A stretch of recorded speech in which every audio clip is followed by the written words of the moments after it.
Hello mga langga, inspirayo po muli another vlog to share everyone. This time mga langga, ipapasyal ko po muna kayo ngayon. Dito lang po yan sa napakaganda po na garden na ito at wonderful place to visit.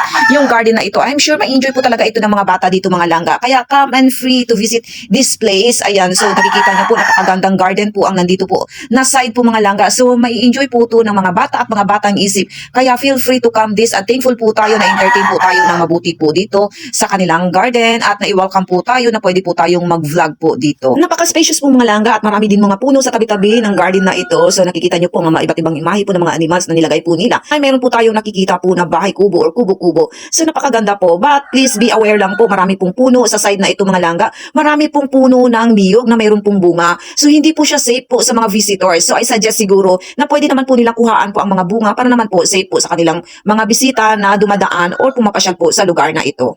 Kaya please click follow for more tips. Thank you for the love and support of everyone. Love, love, love. May God bless us all.